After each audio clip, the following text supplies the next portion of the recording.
One of the things that we have at the end time that's really pronounced, and that is a fear of prosperity. This prosperity carries with it 7 of the most disabling fears common to man. So they stop roughly 91% of the population from ever getting wealthy. But it's worse than that. Certain fears create something that's even worse than that. Like it brings it up to like 99% of the common person not wanting to get wealthy. And that's why some of them, even that are in wealthy families, it's not the power to increase their wealth or control their wealth isn't there from one generation to the next, because these fears have taken over. The first is the what if fear. What if I'm not meant to be wealthy? What if God put a curse on me so I'm not meant to be wealthy? That's common in the Christian world. What if I have to pay taxes? What if it gets stolen? What if I have to pay tithes to God on my increase? What if I'm asked to loan people money? Well, these lead into the other groups, these ones, but it's what ifs that come into. Everything is judged, well, what if, well, what if, well, what if?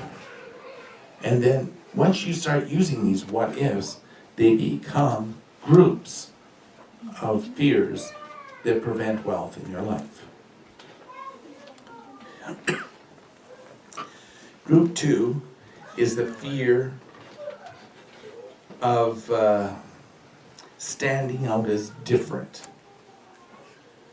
When everyone else is losing, shouldn't you program yourself to lose also so that you don't stand out?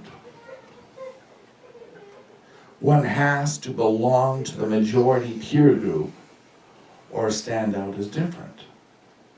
And you see, there's this fear of standing out as different.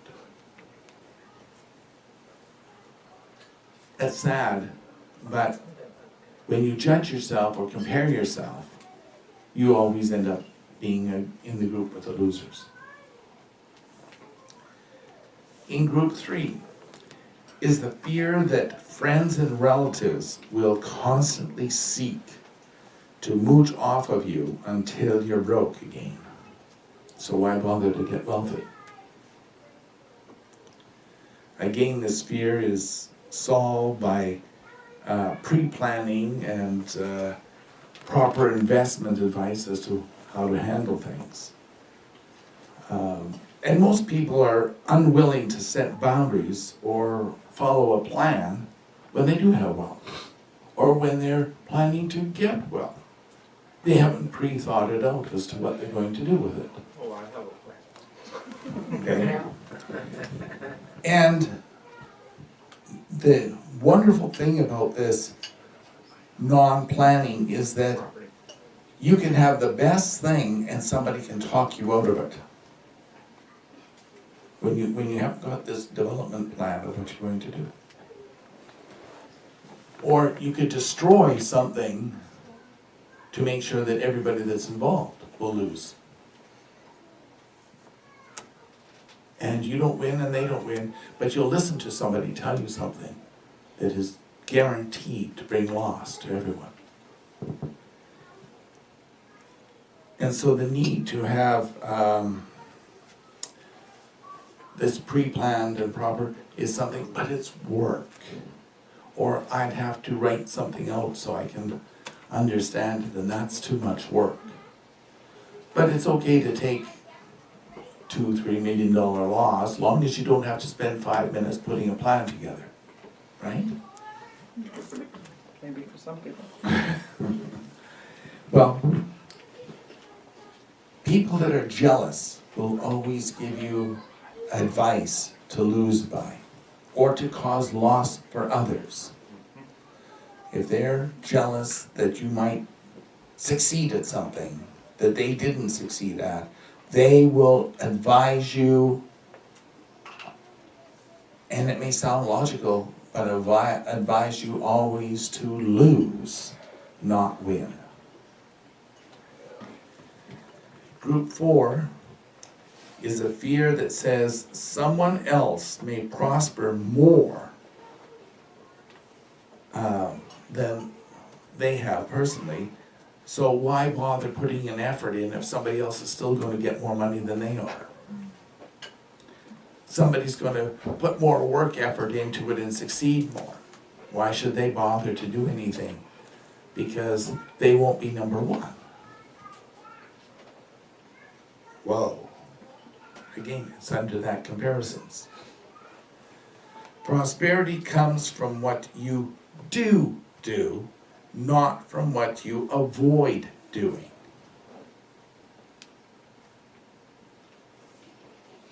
If you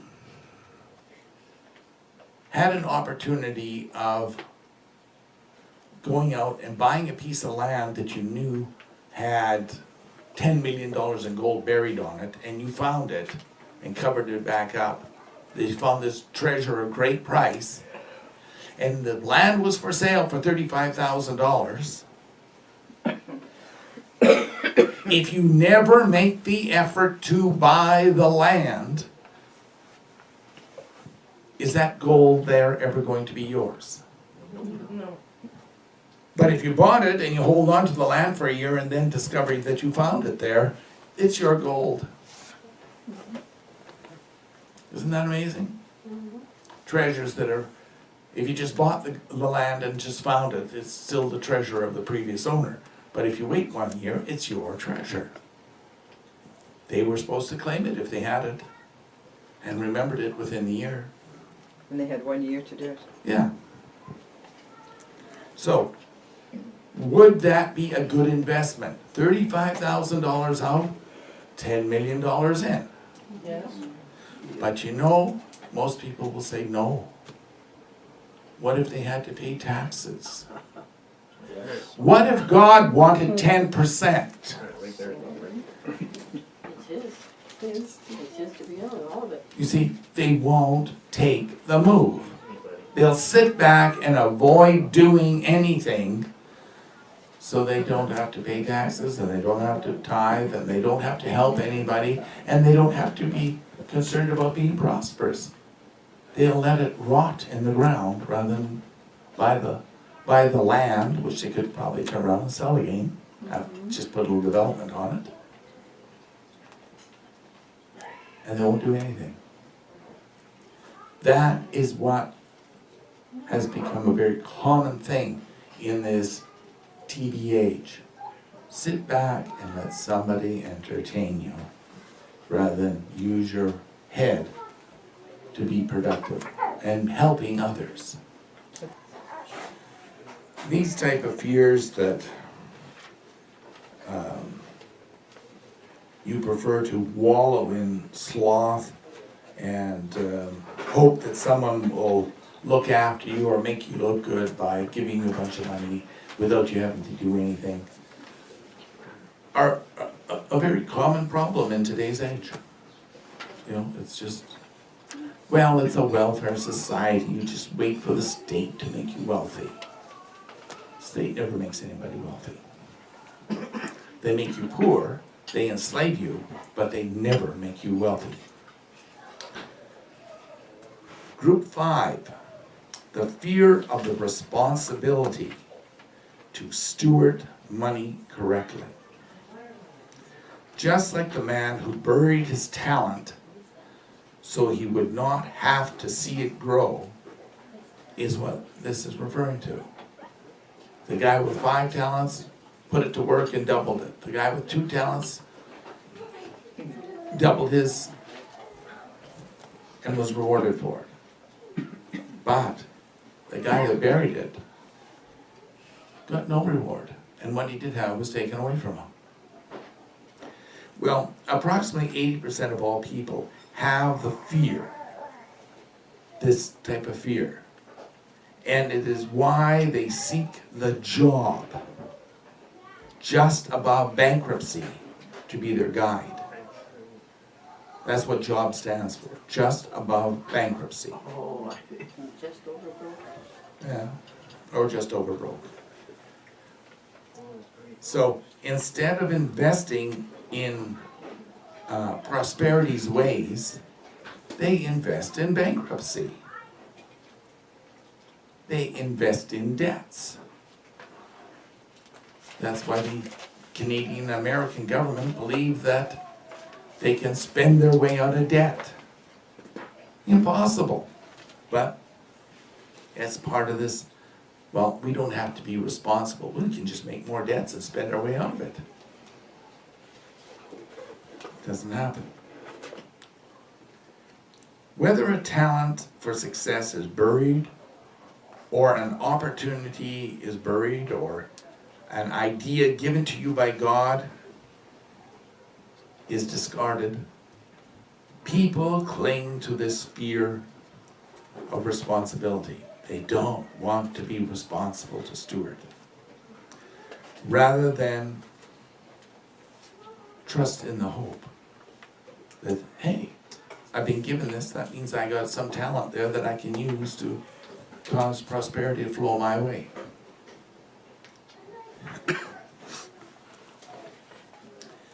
Therefore, poverty rules the world, and 80% of the people remain its slave. They remain the victims of poverty. They become losers in everything they want to do, and they seek the communist ideals of stealing from the successful in order to finance their fears of prosperity. So you steal from the rich to enslave the poor, and then everybody's happy, right? Because eventually there's no money to steal from the rich. Then what do you do? And it's been shown in many societies, the societies that follows those principles always collapses. Always. So we got that in Alberta. They just got rid of it from BC, but Saskatchewan got rid of it. Ontario's got a liberal government that's all pro-communist. So, what do? In group 6, this is the fear of paying taxes. This fear is so pronounced that people will lie, cheat, squander, and even do role-playing to avoid paying taxes. They fear seeing the government squander their money, or they believe that they will hire more civil servants to oppress them. If you got money, the government's going to hire people to oppress you. And with the revenue agencies, that's probably what their job description is like. Oppress as many as possible. This fear is fully manifesting in these last days, and it produces an extension fear. Whenever the government gets too much money, they create wars to kill off the youth. So as long as they got no money, they don't go to war. As soon as they got money, they go to war. Somewhere, somehow. They also fear the endless socialist programs that money attracts. As soon as the government has money, they got all these socialist schemes they want to produce. They can afford them in a good time, but what about when the bad time comes? When it really gets expensive to run these programs. You consider that 60% of the money collected in taxes goes to the health system. And yet, before it came into existence, people paid their own health care, and there wasn't that debt. As soon as the socialists, there was money, then the socialist system had to take over to make sure that there would be a debt to steal from the rich and enslave the poor. They also fear that having everything look good as long as you are spending somebody else's money. They have this fear that people that will not work will be spending their money. So why should they put any effort out into working or prospering when somebody else is going to spend it that didn't do any work? Group 7. They have a fear of tithing, giving, and serving by sharing. This fear is so common that about 97% of the Christian world has it as their chief doctrine of belief. It not only enslaves them in thanklessness and ingratitude, and even self-sabotage, it creates walls of illogical fears around them. Intimidation, oppressions, demeaning takes over. One cannot prosper and defy the laws of sowing and reaping. When you leave God out of the picture, you're leaving prosperity out of the picture. It is like the farmer who forgot to plant his crop. He sees his neighbor crop growing and then decides to burn his land and his neighbor's land because he could not stand seeing his neighbors blessed or even bear to see them prosper. So he chose, out of his fear, to kill, steal, and destroy. And we've seen that here lately. The school system and the negligence found in the teaching of kingdom prosperity laws have led the world down a path to worshiping poverty, worshiping loss. They have this sympathy-seeking worship of victimization. And you gotta ask yourself, if you cannot see yourself as prosperous, then you cannot see yourself as a winner, victor, or even a finisher of anything that you set your hand to do. And this means you are locked into the fears against prosperity. You fear prosperity. Therefore, recognize it, resist the temptation to speak the words that entrap you into prosperity, into this poverty or anti-prosperity. Rescind the wrong words spoken and become prosperous and blessed by God. Find out what He says to do and go and do it. You can overpower fears and become the winner and become prosperous. But you have to recognize what those fears are, because they're turnover items.